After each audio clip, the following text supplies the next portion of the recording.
Hey everybody, and welcome to another episode of How I Built It. Today I get to talk about one of my favorite topics, podcasting. Craig Hewitt has been in the podcasting game for a long time, and we spoke shortly after he acquired Seriously Simple Podcasting, a plugin for WordPress. We talk about the acquisition process and how he's transformed Seriously Simple Podcasting into a new service, Castos. All that and more. But first, a word from our sponsors. This season of How I Built It is brought to you by two fantastic sponsors. The first is Liquid Web. If you're running a membership site, an online course, or even a real estate site on WordPress, you've likely already discovered many hosts that have optimized their platforms for a logged out experience, where they cache everything. Sites on their hardware are great for your sales and landing pages, but struggle when your users start logging in. At that point, your site is as slow as if you were on $3 hosting. Liquid Web built their managed WordPress platform optimized for sites that want speed and performance, regardless of whether a customer is logged in or logged out. Trust me on this, I've tried it out and it's fast. Seriously fast. Now, with their single site plan, Liquid Web is a no-brainer for anyone whose site is actually part of their business and not just a site promoting their business. Check out the rest of the features on their platform by visiting them at buildpodcast.net/liquidweb. That's buildpodcast.net/liquidweb. It's also brought to you by Jilt. Jilt is the easiest way to recover abandoned shopping carts on WooCommerce, Easy Digital Downloads, and Shopify. Your e-commerce clients could be leaving literally thousands of dollars on the table, and here's why. 70% of all shopping carts are abandoned prior to checkout. Yes, you heard that right. 70% of shoppers never make it to checkout. And that's why you need to introduce your clients to Jilt. Jilt uses proven recovery tactics to rescue that lost revenue. It's an easy win that lets you boost your client's revenue by as much as 15%, and it only takes 15 minutes of your time to set up. Jilt fully integrates with WooCommerce, EDD, and Shopify, and you can completely customize the recovery emails that Jilt sends to match your client's branding using its powerful drag-and-drop editor, or by digging into the HTML and CSS. Even better, Jilt's fair pricing means your clients pay only for the customers they actually engage, and you get to earn a cut of that through Jilt's partner program. Whether you have clients that process 1 sale per month or 10,000 sales per month, be the hero and help them supercharge their revenue with Jilt. Check them out at buildpodcast.net/Jilt. That's buildpodcast.net/JILT. Hey everybody, welcome to another episode of How I Built It, the podcast that asks, how did you build that? Today, my guest is Craig Hewitt of Seriously Simple Podcasting. Craig, how are you today? Doing great, Joe. How are you doing? I am fantastic. So we are trying out I'm trying out a new system for recording the podcast. I'm really excited to see how well that goes. Hopefully to you, the listener, that will have no effect on how you listen to the show. It's just stuff on the back end, and I'm pretty excited to try out. But today we're talking about Seriously Simple Podcasting, which is a product that, Craig, correct me if I'm wrong, you purchased this a while back. Is that right? Yeah, that's right. It's coming up on a year, I guess, since I purchased the plugin from Hugh Lashbrook. So most folks in the WordPress world know Hugh. He works at Automatic now. And like a lot of other folks that listen to the show probably know that Automatic has a kind of rule that people who work for Automatic can't monetize their own products in the WordPress space. So he had this really fantastic WordPress plugin for podcasting and couldn't really take it anywhere because of his employment situation. And I was already in the podcasting world from another business that I run called Podcast Motor, which does like concierge audio editing and show note production for podcasters. And so, yeah, it was a pretty good fit. And yeah, the opportunity kind of was right in a lot of ways. That's awesome. So I'd love to get into kind of the acquisition process for that. But first, why don't you tell us a little bit about who you are and what the product exactly does?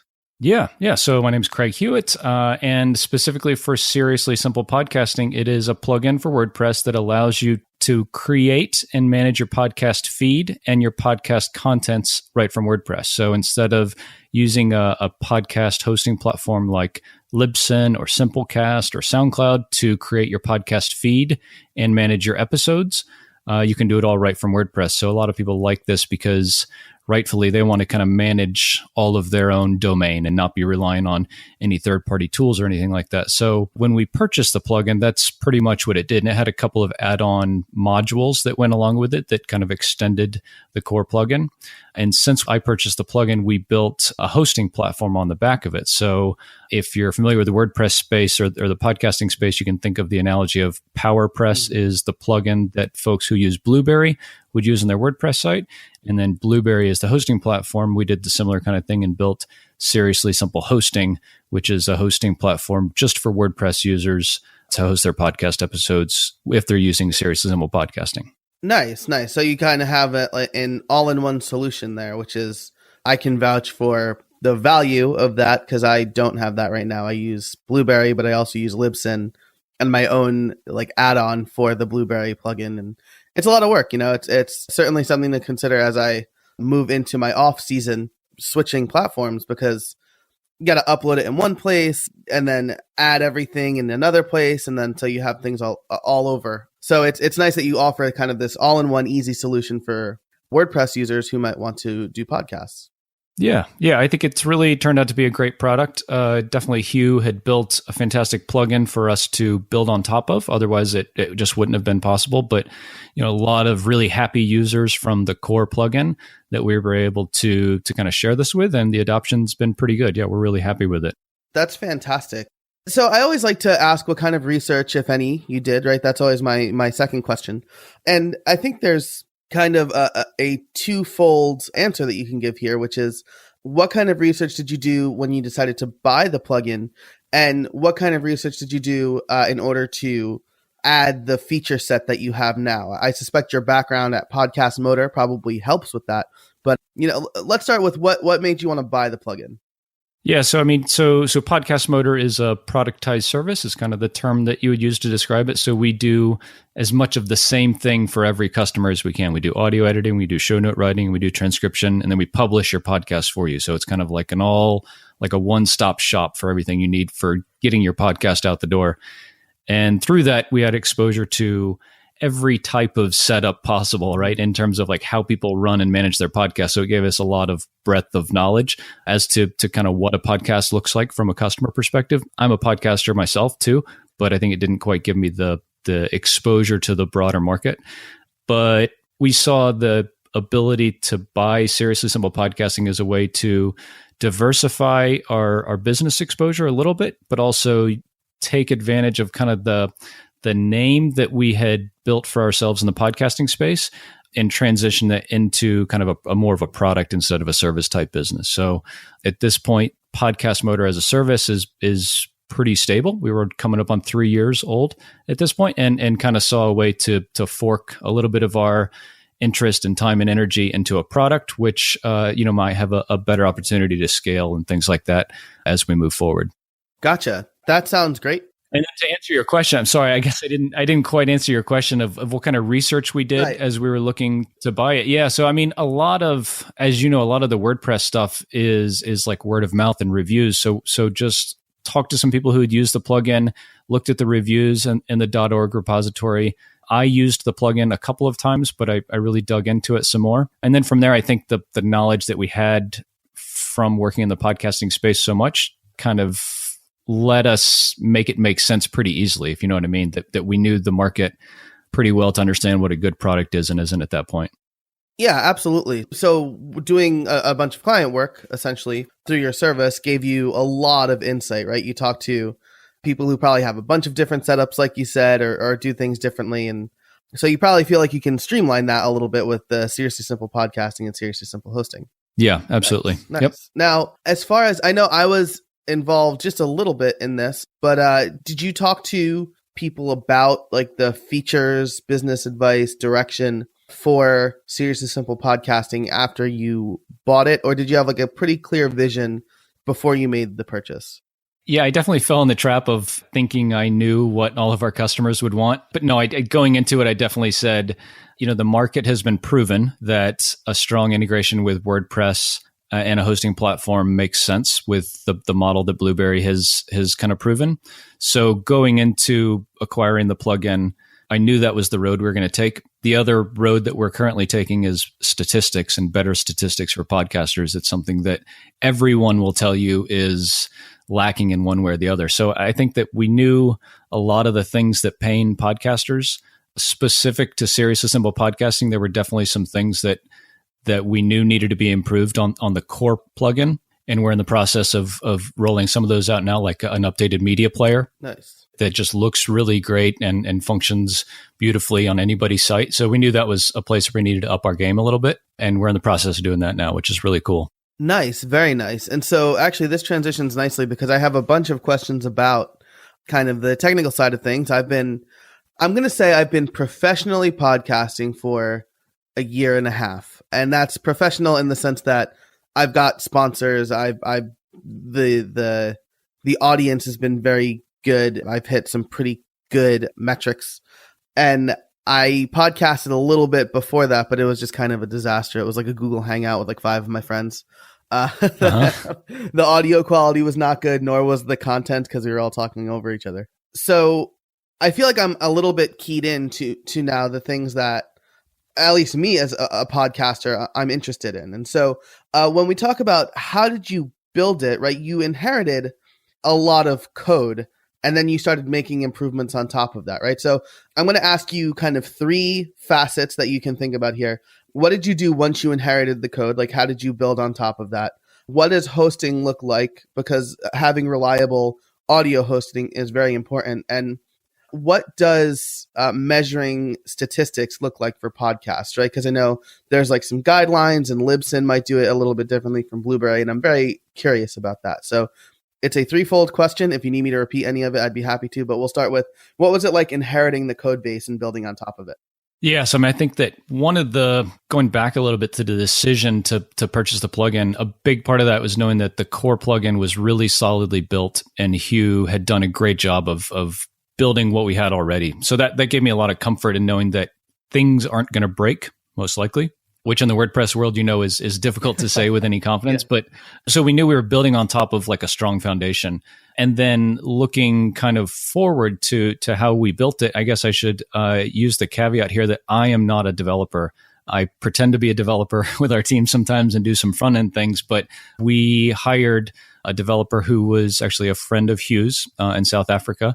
And he's been the one to architect and build almost the entire hosting platform up until this point. Yeah, so Jonathan has been really instrumental in helping us build things. But in terms of kind of our tech stack, we built the podcasting platform on Laravel. So Jonathan is able to do both the WordPress side and the Laravel side, since it's both PHP, which is pretty cool. We host all of our files and kind of the app on Amazon AWS, so S3 and EC2. And then we use a CDN called StackPath to deliver files. And that was something that we didn't start out that way. We used Amazon's own CloudFront CDN, and it just wasn't quite the right technical fit for us in terms of cost and scaling capacity to their CDN. So we made the switch to a different CDN provider about 2 months after we launched. So we launched the hosting platform in May. And about 2 months later, we realized that Amazon's CloudFront CDN was just not a good fit for us. So we moved to something with a little more flat cost structure. Gotcha. So CloudFront is a lot dependent on where files are delivered geographically. And so StackPath, used to be Max CDN, is kind of just gigabytes or megabytes or however they measure it for you. And they have kind of tiers too. So as we move up in tiers, it's not an incremental increase, but it's just a kind of different levels. Yeah. So starting out with development, I knew that we needed to build a hosting platform. We use a lot of the best and kind of best in class technologies. So AWS, Laravel, Stripe for billing. And yeah, I just tried to take a lot of the fancy guesswork out of it, if you will, just try to say like, what's the absolute best decisions we can make? And we made a lot of those. And it took 5 months to build. And we launched with something that was very complete, I think, for a first version, and have iterated quite a bit since then, and are by the time this goes live, we'll have made kind of a big update to the app. So it's cool to see it evolve as it goes. Nice. That's fantastic. And that's really cool to hear. That's really interesting that Amazon's solution is based on like where the files are delivered to, right? It's like paying like per mile. So yep.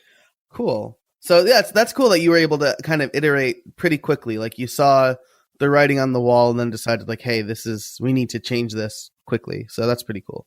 Yeah. So I know I answered one of the questions. Did I get into the last two? I would say you answered two, right? Okay. You talked about hosting the audio. And then the third question, which I am probably most interested in, is statistics surrounding podcasts. Because as a podcaster who looks for sponsors, statistics are very important to me. And I, like you said, I feel like they're lacking a little bit, not in the sense of like, number of downloads doesn't really tell me how far along the user listened.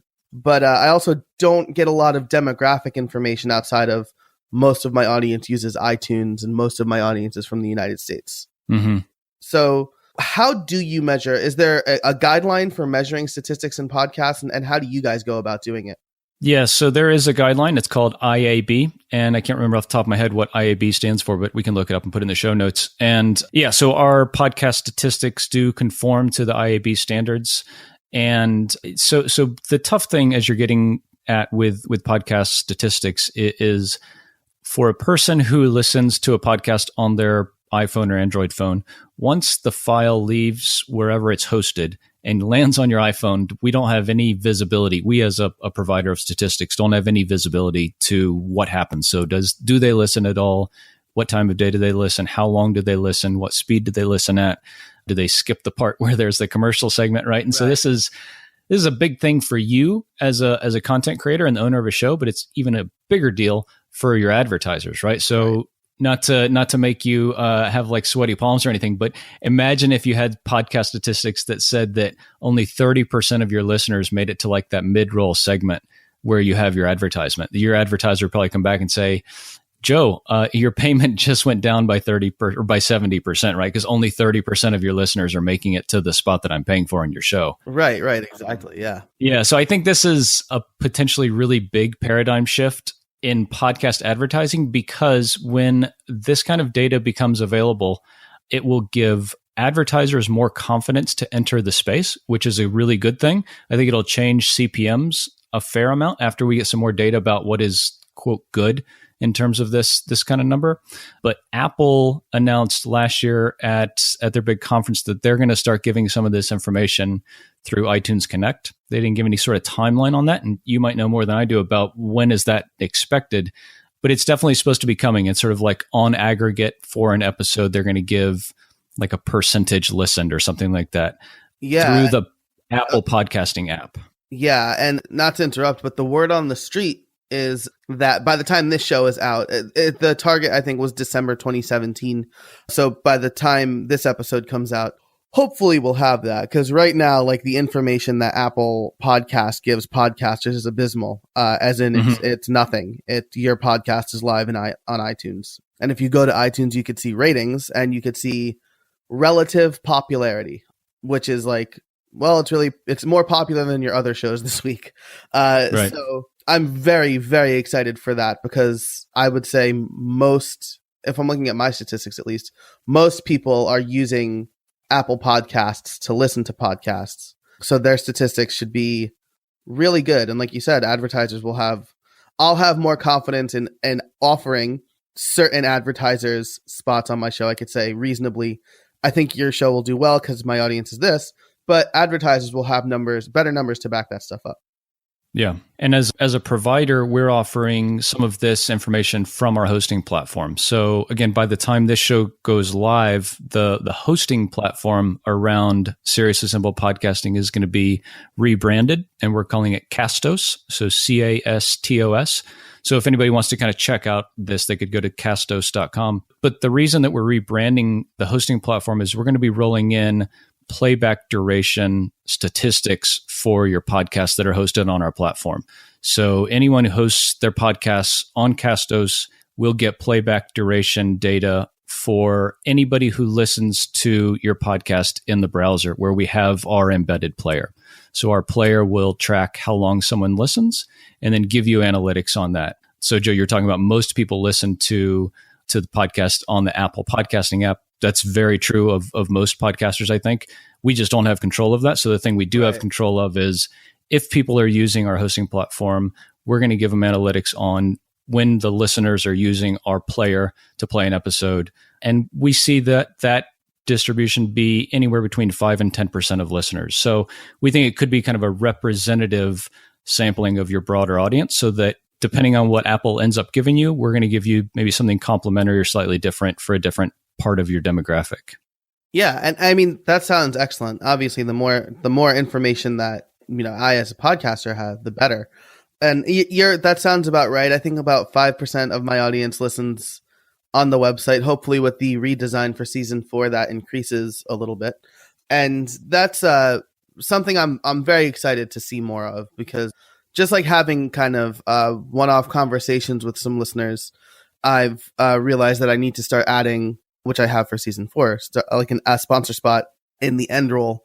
Like having the top of the show sponsor spot is nice, but having it at the end is probably a little bit better. It gives my sponsors more visibility. And that's one of my big goals for this season, is to become a partner for my sponsors without alienating the listeners. That's always the dance that you have to do, right? For sure. So.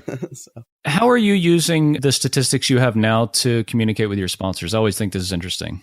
Yeah. Oh man, flipping the script a little bit. Sorry, no, I don't mean to. Sorry. No. This is great, because this is an episode about podcasting, and I'm very happy to share that information. So the information that I have over on howibuilt.it/sponsors is most of the stuff that I share with my potential sponsors, right? So downloads is the big metric I have, which is I'll do the aggregate, the total amount of downloads I've had all time, and then I'll do like a 3-month running average.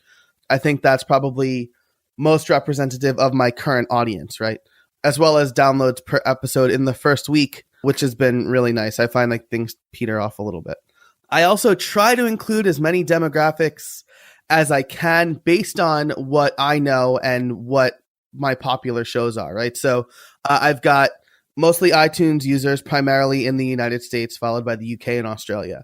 Those are things that Libsyn tells me. What I can glean from episode popularity is most of my listeners are probably WordPress developers or business owners within the WordPress space. My most popular episodes as of today have been about like building a WordPress community, and then some of the pretty heavy dev episodes with like Pippin Williamson or J-Trip, John Jacoby, we get pretty dev heavy. So I'm actually bringing this up now as we speak. My most popular 3 episodes. Oh, wow. Episode 1 with Jason Coleman. And that was pretty dev heavy. Episode 2, or the second most popular episode, is actually Mike Rohde from Sketchnotes. So I suspect that one's popular because he's a popular person. Mm-hmm. And then number 3 is Gravity Forms, which is one of the more recent episodes at the time of this recording. I think it went live in October. And it's already the 3rd most popular episode downloaded. So I think that's pretty indicative of my audience. So that's kind of the thing. I'm doing a little bit of guesswork based on what I have. I've also recently installed the Facebook Pixel. So hopefully for season 4, I will have better statistics for demographics. Last night, I learned that 28% of my listeners who visit the website like Gary Vaynerchuk. So that's probably information that I could use somehow, right? Sure. Yeah. There you go. Interesting. So, yeah, I think I answered your question there. I talked a lot, but I think that it's always just fascinating. I think it's tough, and I think a lot of us are using a lot of the tools the best we can to infer a little bit about our audiences as podcasters. And yeah, like you said before, there's just a ton of work that we all can do there, and especially us as like a content or service provider to help folks understand their audiences better. Yeah, absolutely. And it like you said, it is tough. I had a survey. I tried putting out a survey, but I didn't really incentivize it very much. So I only got like a few responses back. I was hoping to really understand the core audience through that survey, but I think the Facebook Pixel is probably, between the Facebook Pixel hosting statistics and hopefully what Apple Podcast rolls out, I can get a really good picture of my audience. And I know that this was fairly sponsor specific as far as what we're talking about, but knowing my audience means I can also deliver better content for my audience, right? I can say, oh, all right, well, mostly developers probably aren't going to want to hear about, I don't know, kittens or something. So who doesn't want to hear about kittens? Yeah, Come on. I know that's a good point. That was a really bad example. Awesome. Well, we are coming up on time here. I know we kind of hit both the transformations and plans for the future, right? But is there any other big things you want to talk about as far as your plans for the future go? As you're rolling out really cool statistics, you're rebranding to Castos. So are those the big things that we can look for on the horizon? Yeah, and I think the other thing about that and kind of why we're rebranding to Castos.com is we are opening up our hosting platform to not necessarily be WordPress, I'll say, dependent. So right now, the only way to use Seriously Simple Hosting is through the WordPress plugin. By the time this goes live, like in 2 weeks, by the end of 2017, you'll be able to sign up at Castos for using a hosting platform like you would Libsyn or Simplecast, or use it right from WordPress like you do now with Seriously Simple Hosting, where you're using the plugin to kind of manage your content and feed, and then we're hosting the files for you. So we're opening it up to where everyone can use our platform. And I think with the statistics capabilities that we're rolling out, it should be pretty fun to see how it resonates with folks. Nice. That sounds fantastic. Everything that we've talked about today, I will link in the show notes. And before we wrap up, I want to ask my favorite question, which is, do you have any trade secrets for us? So I don't know if it's a trade secret, but it's been a big kind of change in my work lately. I have a standing desk, which is definitely not a new thing, but I was a skeptic of it for a long time. And it's really been great just for my happiness at work and my longevity. Nice. It really changed kind of how I feel after I get done with work at the end of the day. Yeah, it's really wonderful. That's awesome. That is a trade secret that I can also vouch for. I am currently standing at my standing desk. So I agree with you wholeheartedly. I feel a lot better at the end of the day. Like I'm not just hunched over. I had some lower back pain for a while that I feel is going away because I'm standing a lot more. So what standing desk do you have? It's just the pneumatic one from IKEA. I don't know the name, but yeah, it's great. A couple $100, good investment. Yeah, not bad. That's I got the Jarvis standing desk because that's what Wirecutter recommended, and basically that's just whatever they say I should buy. I'll buy. There you go. That's gospel, right?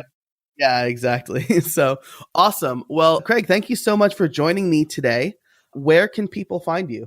Yeah, so if you want to check out Seriously Simple Podcasting, by the time this goes live, you can go to Castos.com. We'll have a link in the top in the nav there.